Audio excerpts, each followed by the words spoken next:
everybody, and welcome to the thru Recovery Life Podcast. Today we have Miss Elisa in Michigan sharing her experience, strength, and hope with us to tell us what it was like, what happened, and what it's like now. But before we get started, I want Miss Elisa to give me full credit because when I used to get speakers for the morning meeting, she used to get on me because I gave them usually 2 minutes, 5 minutes head start before asking them to speak. And today I gave Alyssa about 2 hours. Was it about 2 hours I gave you, or was it 1 hour? It was about 2 hours, and then I pushed it 2 more hours. So yeah, we made it even. It's an even four now, but yeah, it was about 2 hours. So I appreciate that. All right, so I'm breaking my arm, patting myself on the back. I'm growing. Okay, so without any further ado, I give you Miss Alyssa. Thank you, Alyssa. Thank you, John. Hi, my name is Elisa, and I am an alcoholic. Um, I came into what it was like before AA. It was a disaster. There's nothing that I can say that would sum that up any better. Um, I tried to control everything in my life, and I managed to do that to a certain extent when the anxiety and the depression and all of that got too much. Um, then my escape was the bottle. I always thought I had a really good work ethic. Um, it was about 10 years ago when my drinking got really bad in 2012 after my divorce. Um, a series of events happened. Um, I ended up losing full custody of my oldest daughter. She still lives with her dad today. And, ever since then, up until about 2 years ago, when I was introduced to AA through this room, well, I don't know if this room specifically, but through the zoo, um, life was just up and down. I really didn't have control over anything. I was making suicidal and homicidal decisions. I caught my first DUI in 2015. My second one came in 2020. Um, and the crazy thing about that is today I'm actually thankful for those because if those two events wouldn't have happened, I don't know if I would have found what I have found in AA, that freedom from bondage, that freedom from um, not just alcohol, but my thinking, because that is the problem. The problem doesn't lie in the substances in which I use to cover up whatever or drown whatever I'm trying to avoid. At the end of the day, when I sobered up, um, I was still left to deal with those feelings. And today I have tools in which I can use that don't take me to substances, alcohol, um, to meet those issues, whether they, you know, the things that used to bring me so much anxiety today, I can work through them. And that's because of the tools of the AA program, the 12 steps, which were given to me so gracefully. I didn't necessarily want them. As I stated, it was back in 2012, the first time I was introduced to AA, and I, at that point, had no willingness to accept that I had a problem. The first time I got caught drinking, I sobered up for 3 months, and I'm like, I don't have a problem. I just wasn't dealing with my issues the right way. Well, not accepting the help, eventually we're left with our feelings. And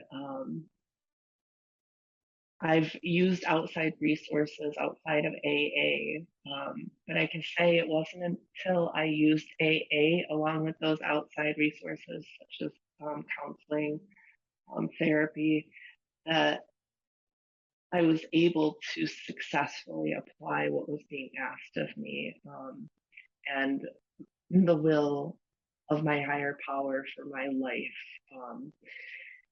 And like I said, there's just been, if I look today at the person who was introduced to AA 12, 10 years ago to the person that I am today, and um, I'm coming up on my 2 year anniversary of being in the zoo as a home group. And I did have a relapse. Um, so my sobriety date did change from when I came into the rooms. It's now January 11th of 2022. Um, but I am thankful for that because today, I have my higher power who I invite into my life every morning. Every, I wake up and I thank him for another day sober. Um, and just allowing thy will and not mine be done. Um, I was told a few years ago that ego was edging God out. And boy, was that what I was doing. I've always been one that when you give me something to do, I'm going to do it, but I'm going to find a way to do it faster, better. Um, I want to knock your socks off. I was always, when I was working in the outside world, today I work from home. I I always had to exceed everybody's expectations. Well, that trickled into my personal life.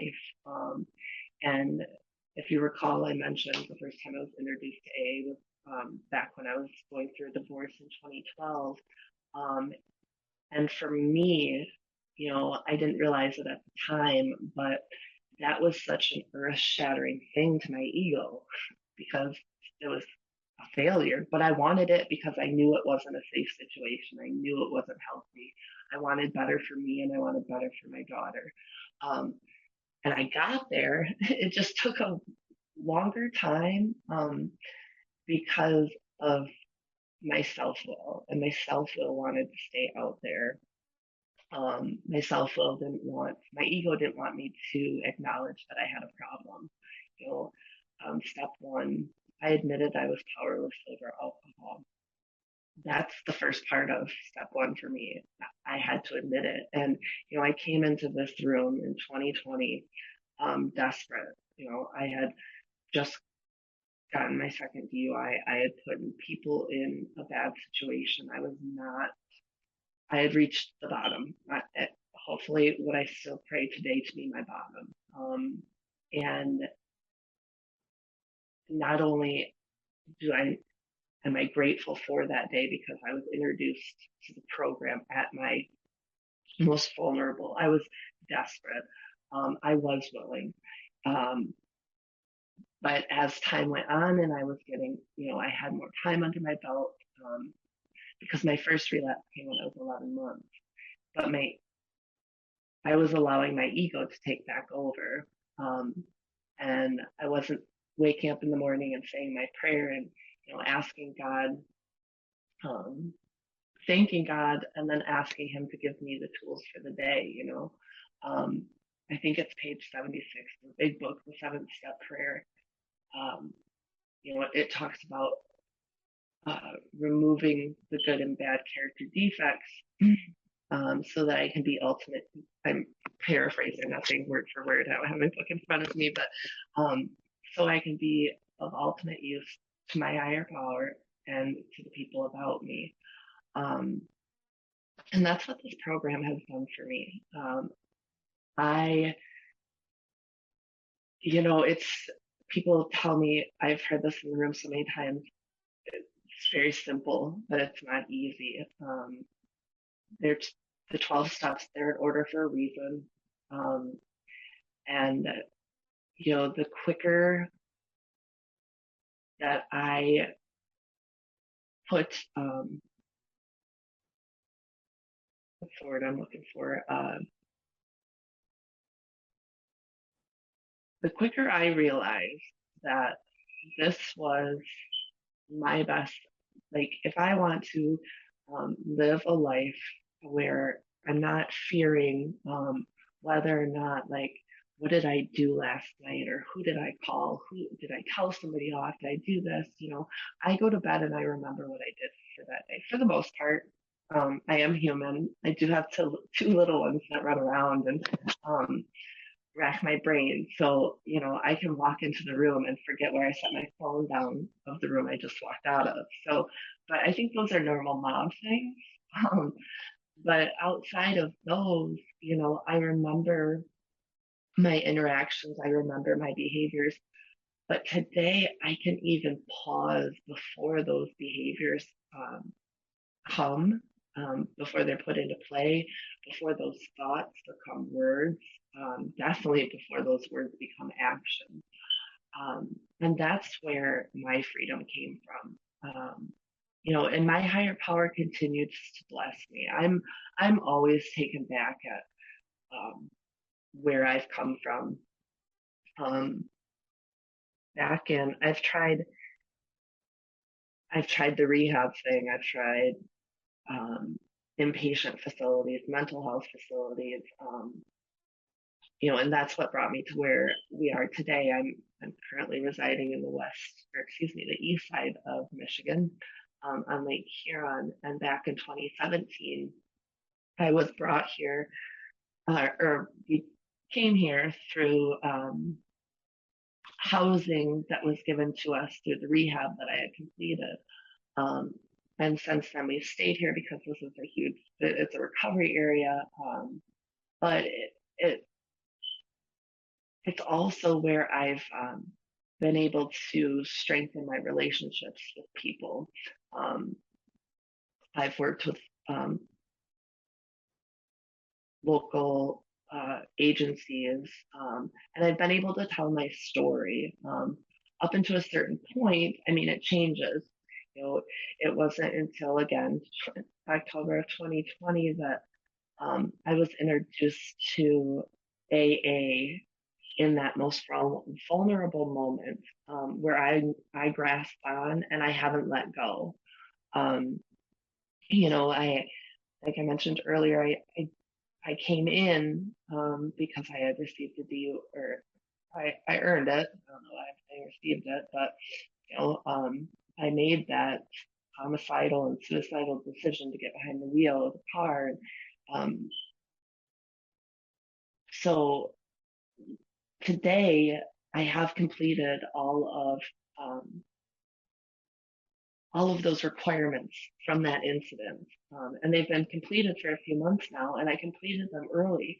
Um, and I don't say that I I bring that up for the fact that every morning, with the exception of one, since the day that I was told that I was released off of probation early, where I was required to go to meetings, I haven't missed one of our morning meetings, because that's my breakfast. Like that's what I need to get off to a good start to my day, or that's what helps me. I don't necessarily, I shouldn't say I need that because I'm not my higher power. And I've learned with this program that it's not about me. Um, it, it's about my higher power. I mean, my efforts, but it's really his will for my life. And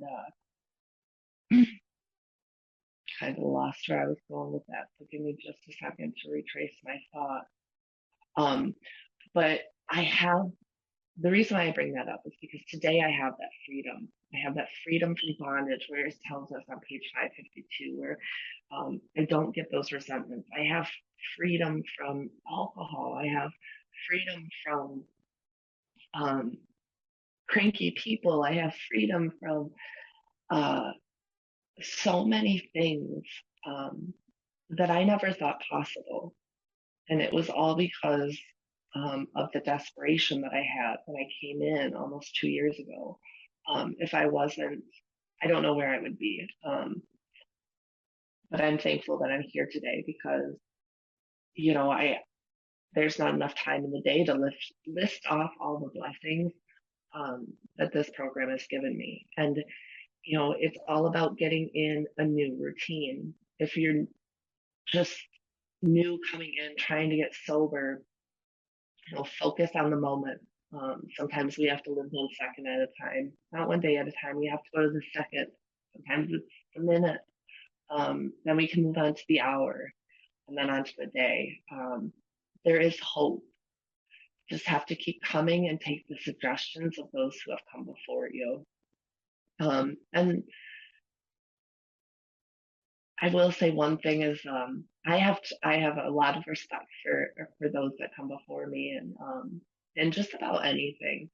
And when you, a nice phrase that I hear in the rooms are take the cotton out of your ears and put it in your mouth. And that's not anybody before you being disrespectful. If the people before you in this program do care, they will tell you that because you have to sit down, you have to shut up, you have to stop doing everything you were doing before, and you come up with, you're given these suggestions for this whole new way of life. Um, and if you come in with the willingness, the honesty, and the open mindedness, um, you know, there's this pink cloud that comes, and I've had a few bad moments since I come into AA, but I haven't had a bad day, and I don't plan on having a bad day.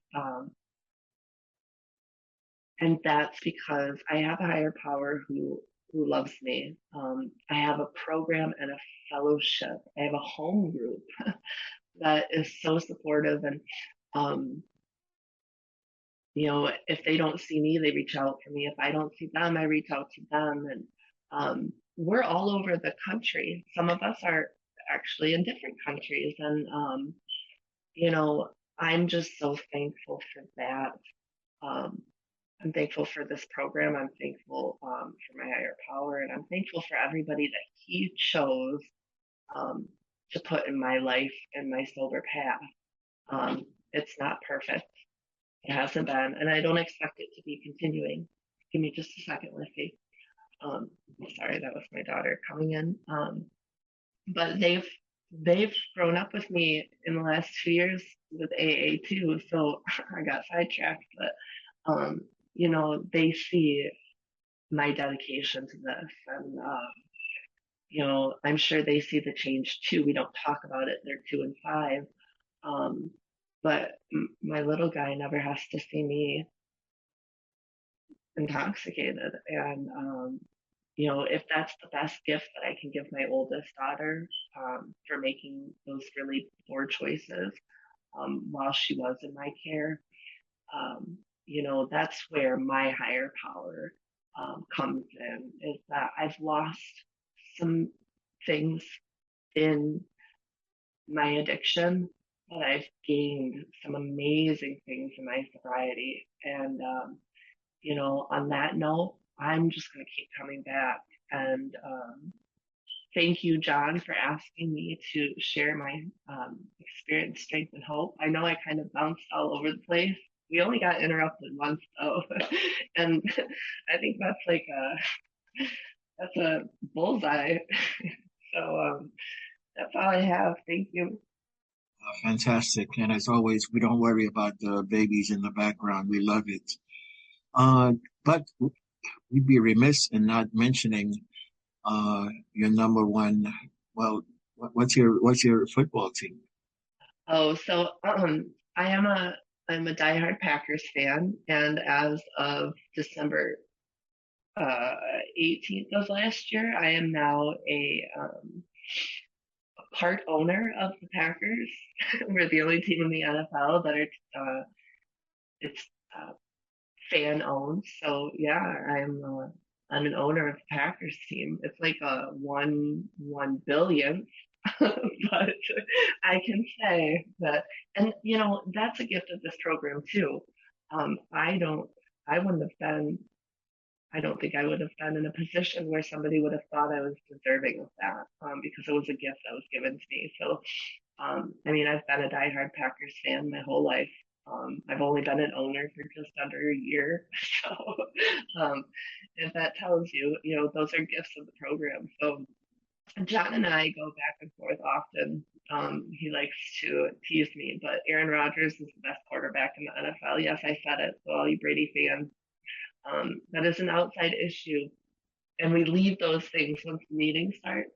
But that's what I love about our home group is, we get that time before the meeting and we get to banter back and forth, because that's what they used to do in bricks and mortar meetings. So we just kind of put that into our online meetings, and it's great. Like, this is family.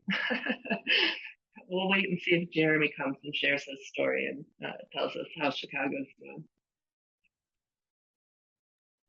Fantastic, thank you. And that's the thing is sobriety is not boring, and you don't give up everything and just talk about sobriety.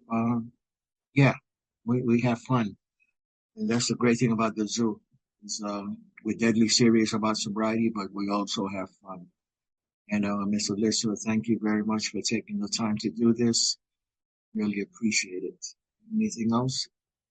No, thank you for asking me. It was my pleasure. Thank you all for listening. You have a great day.